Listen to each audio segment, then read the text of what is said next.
बच्चा जन्म ले और आप उस बच्चे से ये कह दो कि जन्म लेते ही वो चलने लगे तो वो चलना सीख जाएगा। इसीलिए कहा जाता है कि जिंदगी में जब तक गलती नहीं करोगे तब तक आपको सीख भी मिलने वाली नहीं है।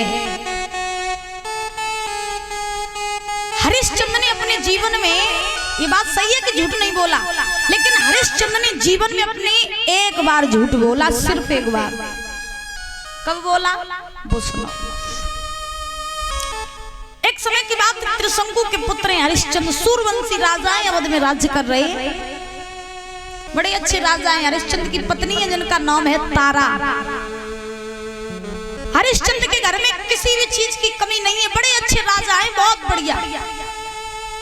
इतने अच्छे राजा की प्रजा को पुत्र के समान प्रेम करते हैं, संतान के समान प्रेम करते हैं, और प्रजा भी उन्हें पिता के समान प्रेम करती है। कहा जाता है ना, जिसका सम्मान आप जैसा कर लोगे बाद में वैसा ही सम्मान आप पालोगे।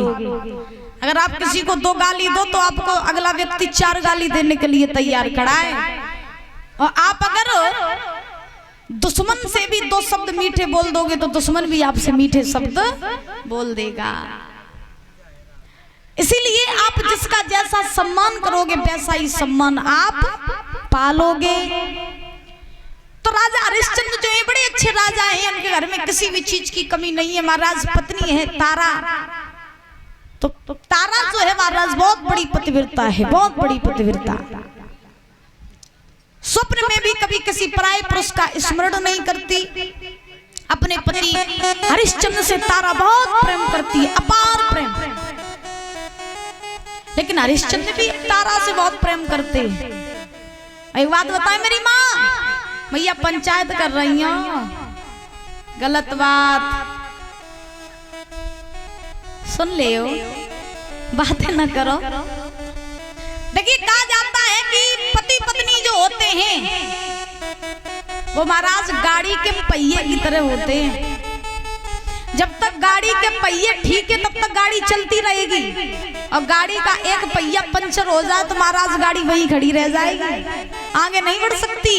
वैसे ही पति पत्नी का संबंध होता है। अगर घर में पत्नी अच्छी है और पति अच्छा नहीं है तो कभी घर स्वर्ग नहीं बन सकता, और पति अच्छा है पत्नी अच्छी नहीं है तो भी घर कभी स्वर्ग नहीं बन सकता। तो घर में पति पत्नी के तालमेल होना बहुत जरूरी है, बहुत जरूरी। अब ऐसा ना हो कि पत्नी हो पाकिस्तान की, पति हो हिंदुस्तान का, तो तालमेल कहां से मिली है भैया? हाँ, तो पति पत्नी के घर में तालमेल अच्छे होने चाहिए। तो ध्यान रखना, हरिश्चंद्र जो है तारा से बड़ा प्रेम करते हैं, तारा जो है वो भी हरिश्चंद्र से बहुत प्रेम करती है।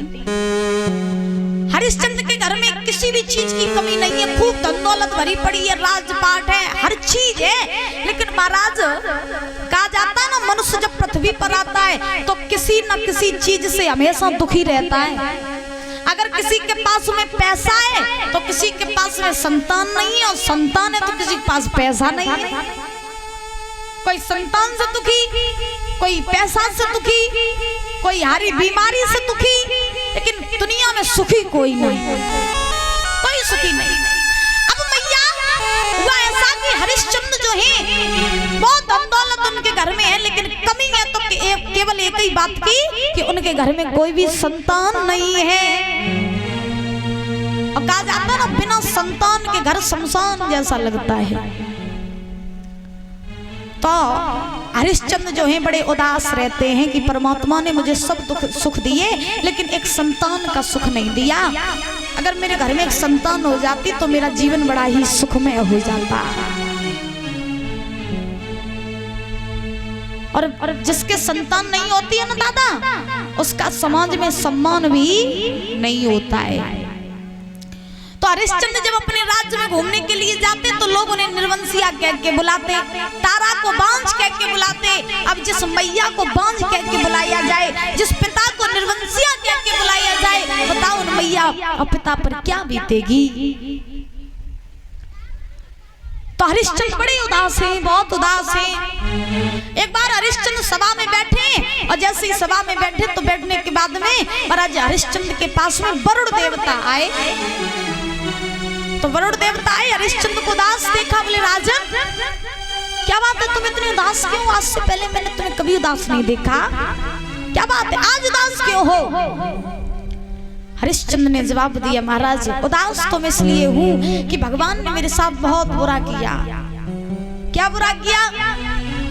तो हरिश्चंद्र बोले, महाराज भगवान ने मुझे धन दौलत दी, पैसा दिया, शौहरत दी, सब कुछ दिया, लेकिन एक संतान दे देता तो भगवान का क्या बिगड़ जाता। बिना संतान के धन दौलत बेकार दिखाई देती है। नाथ मेरे घर में कोई संतान नहीं है, मैं इसी चीज के लिए बड़ा ही कष्ट में रहता हूँ। तो वरुण देवता बोले, तुम चाहते क्या हो? ध्यान से सुनना, बात कहां से कहां जा रही है। वरुण देवता ने हरिश्चंद्र से कहा, तुम चाहते क्या हो? तो हरिश्चंद्र बोले, महाराज हम ये चाहते हैं कि मेरे ऊपर जो निर्वंशिया का कलंक लगा है, मेरी पत्नी तारा को लोग बांझ कह के बुलाते हैं, मेरे घर में एक बालक जन्म ले ले, बेशक वो जन्म लेकर के मर क्यों ना जाए। मेरे घर में एक बालक जन्म ले ले, फिर बेशक वो जन्म लेकर के मर जाए, तो कोई दिक्कत नहीं है, केवल बालक जन्म ले ले। ये निर्वंशिया का जो बांझ का कलंक लगा है, कम से कम ये तो हट जाएगा। तो वरुण देवता बोले, अच्छा संतान हो जाए, वो मर जाए तो तुम्हें दिक्कत तो नहीं? बोले कोई दिक्कत नहीं। तो वरुण देवता बोले, सुनो तुम्हारे संतान तो हो जाएगी, लेकिन एक शर्त पर। हरिश्चंद्र बोले, कौन सी शर्त? तो वरुण देवता ने जवाब दिया, शर्त ये है कि पुत्र तुम्हारे हो जाएगा, लेकिन तुम मुझे वचन दो कि तुम उसी पुत्र की बलि मेरे यज्ञ में चढ़ा दोगे। हरिश्चंद्र मान गए, महाराज हम ही मरली। बोले ठीक है महाराज, हम आपको वचन दे रहे हैं कि अगर मेरे घर में एक बालक ने जन्म ले लिया तो मैं उसी बालक की बलि तुम्हारे यज्ञ में चढ़ा दूंगा। वरुण देवता ने जब महाराज वरुण देवता को वचन दिया हरिश्चंद्र ने, तो वचन देने के बाद में वरुण देवता ने हरिश्चंद्र से कहा, जाओ हरिश्चंद्र तुम भी क्या याद करोगे, ठीक 9 महीने बाद तुम्हारे घर में एक बालक जन्म ले लेगा, लेकिन वचन से पीछे मत हट जाना। तो हरिश्चंद्र बोले, नहीं नहीं महाराज, हम कभी भी अपने वचन से पीछे नहीं हटेंगे। रघुकुल रीत सदा चली आई, प्राण जाए पर वचन न जाए। हम कभी अपने वचन से पीछे नहीं हटेंगे। तो महाराज ध्यान रखना, हरिश्चंद्र जो थे, आज उन्होंने जब ये वरुण देव को वचन दिया, देने के बाद वरुण देव वहां से चले गए। धीरे धीरे समय व्यतीत हुआ, तारा ने गर्भ धारण किया। ठीक 9 महीने बाद तारा के गर्भ से एक पुत्र ने जन्म लिया। और जब एक पुत्र ने जन्म लिया तो हरिश्चंद्र ने देखा कि मेरे घर में एक बालक जन्म लेके आ गया। बड़ी खुशी मनाई हरिश्चंद्र ने, बहुत खुशी, खुशी का ठिकाना नहीं रहा। वरुण देवता ने देखा कि हरिश्चंद्र के तो पुत्र हो गया, तो वरुण देवता हरिश्चंद्र के पास में पहुंचे। पहुंच करके हरिश्चंद्र की कलाई पकड़ ली, कलाई पकड़ के एक कोने में ले गए। बोले, हरिश्चंद्र मेरा तो वचन पूरा हो गया, अब बारी तुम्हारे वचन की। अब तुम बलि चढ़ाओ मेरे यज्ञ में अपने पुत्र की। हरिश्चंद्र सोचने लगे कि इतने दिनों बाद तो संतान का मुख देखा, अब वो भी वरुण देवता संतान की बलि लेने के लिए आ गए। अब बलि चढ़ाए तो चढ़ाई कैसे? तो ध्यान रखना दादा कि जब वरुण देवता ने कहा कि यज्ञ में बलि चढ़ाओ, तो हरिश्चंद्र ने कहा, महाराज मैं बलि तो चढ़ा दूंगा, लेकिन अभी बालक ने हाल ही में जन्म लिया है, तो अभी बालक ज्यादा छोटा है। जब मेरा पुत्र 6 महीने का हो जाए तब हम बलि चढ़ा देंगे। हरिश्चंद्र ने बातों में फांस लिया वरुण देव को। तो वरुण देवता बोले, चलो ठीक है कोई बात नहीं, 6 महीने तक का मैं इंतजार कर रहा हूँ, जब तुम्हारा बालक 6 महीने का हो जाए तो तुम बलि चढ़ा देना। बोले ठीक। वरुण देवता वहां से चले गए। धीरे धीरे धीरे धीरे समय व्यतीत हुआ। वो बालक हरिश्चंद्र का 6 महीने का हुआ। संतों के द्वारा नामकरण संस्कार करवाया तो उस बालक का नाम पड़ा रोहितास। रोहितास नाम पड़ा। अब वही रोहितास 6 महीने के हुए वरुण देवता फिर आए, बोले हरिश्चंद्र अब बलि चढ़ा दो। अब हरिश्चंद्र दिन ब दिन पुत्र के मोह में फंसते जा रहे हैं। अब वरुण देवता है बोले हरिश्चंद्र बलि चढ़ा दो। हरिश्चंद्र बोले महाराज बलि तो मैं चढ़ा दूंगा, लेकिन अभी ऐसा करो बालक भी 6 महीने का तो ही हुआ है, जब मेरे बालक के दूध के दांत निकल आए तुम तब आना। बालक के दूध के दांत निकल आए तब आना। वरुण देवता बोले कोई बात नहीं, इतने दिन इंतजार कर लिया, थोड़े दिन और से। वरुण देवता से चली गई, रोहितास के दूध के दांत निकल आए। वरुण देवता फिर आए बोले हरिश्चंद्र आप बलि चढ़ा दो। अब हरिश्चंद्र बोले महाराज बलि तो मैं चढ़ा दूंगा, ना मैं कहीं जा रहा हूँ, ना आप कहीं जा रहे हो, ना बेटा कहीं जा रहा है। ऐसा करो बलि तो मैं चढ़ा दूंगा, लेकिन अभी नहीं, बलि मैं तब चढ़ाऊंगा जब मेरे बालक के दूध के दांत गिर जाएं और जब ओरिजिनल वाले दांत आ जाएं तब चढ़ा दूंगा बलि। वरुण देवता बोले ठीक कोई बात नहीं, इतने दिन इंतजार कर लिया, थोड़े दिन और सही। वरुण देव फिर से लौट गए। अब रोहित के दूध के भी दांत गिर गए महाराज। जब नए दांत आने लगे, तारा को पता चला कि मेरे महाराज हरिश्चंद्र मेरे पुत्र की बलि यज्ञ में चढ़ाना चाहते हैं। तो तारा ने जवाब दिया मेरे होते हुए मैं अपने पुत्र को यज्ञ में चढ़ने नहीं दूंगी, क्योंकि माँ ऐसी होती है कि माँ बच्चों के सारे दुख अपने ऊपर ले लेती है। तो तारा ने रोहित को अपने पास में बुलाया, रात का समय गोद में बैठाला, बोले बेटा यहाँ से भाग जाओ, भाग जाओ, और अगर तुम यहाँ रहे तो तुम्हारे पिता तुम्हारी बलि वरुण देव के यज्ञ में चढ़ा देंगे, इसलिए भाग जाओ। तो तारा ने रोहित को भगा दिया जंगल में। वरुण देव हरिश्चंद्र के पास में आए, बोले हरिश्चंद्र अब तो बलि चढ़ाए दे। अब महाराज बेटा घर में होवे तब तो बलि चढ़ाए, बेटा ही घर में नहीं है। तो हरिश्चंद्र ने वरुण देव से कहा महाराज बलि अब चढ़ाए तो चढ़ाए किसकी, बेटा ही नहीं है। वरुण देव बोले बेटा नहीं है, कहां चला गया तुम्हारा बेटा। हरिश्चंद्र बोले महाराज वो तो डर की वजह से भाग गया जंगल में। वरुण देव बोले इसका मतलब तुमने मेरे साथ में कपट किया, तुमने मेरे साथ में छल किया है। हरिश्चंद्र जाओ, हम तुम्हें छोड़ेंगे नहीं। मैं तुम्हें ये श्राप देता हूँ कि तुम्हें कुष्ठ रोग हो जाए। श्राप दे दिया। वरुण देव वहां से चले गए। अब बताओ हरिश्चंद्र झूठ बोल गए कि नहीं बोल गए? हाँ।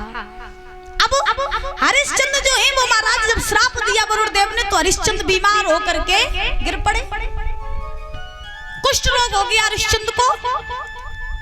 अब हरिश्चंद्र इतने बीमार कि उठाई नहीं जा रहा। रोहित को पता चला, जंगल में कुछ लोगों ने खबर पहुंचाई बेटा तेरा बाप बड़ा बीमार है, चला जा अपने पिता को देख ले आखिरी बार, और अगर तू गया नहीं तो तेरा बाप मर जाएगा।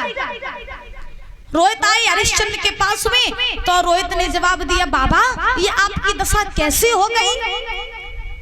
तो हरिश्चंद्र ने कहा बेटा मुझे वरुण देव ने श्राप दिया है, इसलिए श्राप के कारण मेरी दशा हो गई। मैंने तुम्हारी बलि उनके यज्ञ में नहीं चढ़ा पाई, इसलिए वरुण देव क्रोधित होकर के मुझे श्राप दे के चले गए। रोहित बोले बाबा इस श्राप से मुक्ति का कोई उपाय है? तो हरिश्चंद्र बोले उपाय एक है। कौन सा? कि तुम्हारी जगह अगर कोई दूसरा बच्चा बलि में चढ़ जाए, यज्ञ में चढ़ जाए, तो ये मेरा रोग ठीक हो जाएगा। तो रोहित ने जवाब दिया अच्छा मेरी जगह दूसरा चढ़ जाए तो आप ठीक हो जाओगे? बोले हाँ। तो रोहित बोले चिंता न करो, मैं किसी न किसी बालक को ढूंढ करके ले आऊंगा। तो रोहित ने अपने साथ बहुत सारा धन ले लिया, बहुत सारी गायों को साथ ले लिया, और साथ लेकर के गांव-गांव में घूमने लगे और कहने लगे कि कोई भी पिता अपना एक बालक मुझे बेच दे और मुझसे उसके बदले बहुत सारा धन ले ले। अब कौन ऐसे निर्दयी माँ बाप होंगे जो महाराज अपने बच्चों को बेच देंगे पैसों के पीछे। तो अब रास्ते में मिले रोहितास को विश्वामित्र जी। विश्वामित्र ने रोहित से कहा बेटा कौन हो तुम, कहां जा रहे हो? तो रोहित ने विश्वामित्र को सारा हाल बताया। बाबा जी मेरे पिता को श्राप लगा है, वरुण देव ने उन्हें श्राप दिया है, श्राप के कारण वो बीमार हो गए हैं और जब तक वो वरुण देव का यज्ञ नहीं करेंगे और यज्ञ में बलि नहीं चढ़ाएंगे तब तक वो ठीक नहीं होंगे। और बलि के लिए मैं एक लड़के को ढूंढ रहा हूँ, लेकिन बाबा जी कोई माँ बाप ऐसे नहीं है जो अपना बच्चा मुझे बेच दे। तो विश्वामित्र ने जवाब दिया, तुम चिंता न करो, मेरी नजरों में मेरे एक बहनोई है जिनका नाम है अजीत गर्त ब्राह्मण। तो तुम अजीत गर्त के पास चले जाओ, उनके घर में 3 पुत्र हैं, तो हमें पूरा भरोसा है कि वो एक ना एक बालक तुम्हें बेच देंगे। रोहित चले अजीत गर्त ब्राह्मण के पास में पहुंचे, पहुंच करके हाथ जोड़ के बोले, महाराज अपना एक बालक हमें बेच दो, और तुम्हारे ऊपर इतनी गरीबी है और हमसे तुम बहुत सारा धन ले लो, और जब आप धन ले लोगे तो आपकी ये सारी गरीबी दूर हो जाएगी। 2 बच्चे तो आपके पास ही रहेंगे, केवल एक ही दे दो। अजीत गर्त बोले, ठीक है मैं तुम्हें एक बालक दे दूंगा, लेकिन जो बालक तुम्हारे साथ जाने के लिए तैयार हो जाए तुम उसे ही ले जाओ। अजीत गर्त ब्राह्मण ने 3 बालकों को बुलाया, लाइन से खड़ा कर लिया। अब रोहित सबसे बड़े वाले के पास पहुंचे, बोले भैया तुम चलोगे मेरे साथ? तो बड़े वाले को अजीत गर्त ने अपने कलेजे से लगा लिया, बोले रोहित मैं अपने बड़े वाले को नहीं भेजूंगा, ये मुझे बहुत प्यारा है, इसके बिना मैं नहीं रह पाऊंगा। तो रोहित ने जवाब दिया, ठीक कोई बात नहीं, बड़े वाले को नहीं ले जाऊंगा। सबसे छोटे वाले के पास पहुंचे, बोले भैया तुम चलियो मेरे संग। तो छोटे वाले के पास में मैया आई, सो कलेजे से लगा लो, बोले रोहित ये छोटा वाला मुझे बहुत प्यारा, हम इसको नहीं भेजेंगे। बीच वाला लड़का जो रहे, बीच वाले का नाम रहे सुनासेस। सुनासेस तो रोहित सुनासेस के पास में पहुंचा, बीच वाले लड़के के पास हाथ जोड़ के बोले, रोहित भैया तुम चलोगे मेरे साथ? तो सुनासेस ने अपनी आंखों में आंसू भर लिए और जवाब दिया, भैया बड़े वाले भैया को पिता ने कलेजे से लगा लिया, छोटे वाले भैया को माँ ने कलेजे से लगा लिया, लेकिन मेरे पास कोई नहीं है, इसीलिए मैं तेरे साथ चलने के लिए तैयार हूँ। एक बात बताएं भैया, हमने ये प्रैक्टिकल करके देखा है, बिल्कुल सत्य घटना। अगर घर में 3 बच्चे हो ना, 3, बिल्कुल सही बात बता रहे हैं, घर में जब 3 बच्चे होते हैं तो जो सबसे बड़ी संतान होती है वो पिता को ज्यादा प्यारी होती है, और सबसे छोटी वाली माँ को ज्यादा प्यारी होती है, और बीच की संतान बीच में ही अटकी रहती है। बीच वाले ऐसी बात नहीं माँ बाप प्रेम नहीं करते, प्रेम तो बीच वाले को भी करते, लेकिन बेचारा वो बीच को बीच में ही अटको रहा था, न तो आगे को न तो पीछे को। हाँ तुम्हारा ध्यान रखना। सुनासेस ने रोहित से कहा, भैया मैं तुम्हारे साथ चलने के लिए तैयार हूँ, क्यों?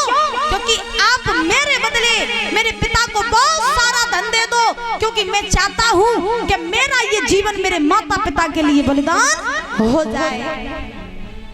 जब तुम मुझे ले जाओगे तो मेरे बदले तुम बहुत सारा धन दोगे मेरे पिता को, तो मेरे पिता की सारी गरीबी दूर हो जाएगी, और मैं मर जाऊंगा तो कोई बात नहीं, मैं मुझे मर जाने दो, ये तो मेरा भाग होगा जो मैं अपने माता पिता के लिए बलि पर चढ़ जाऊंगा।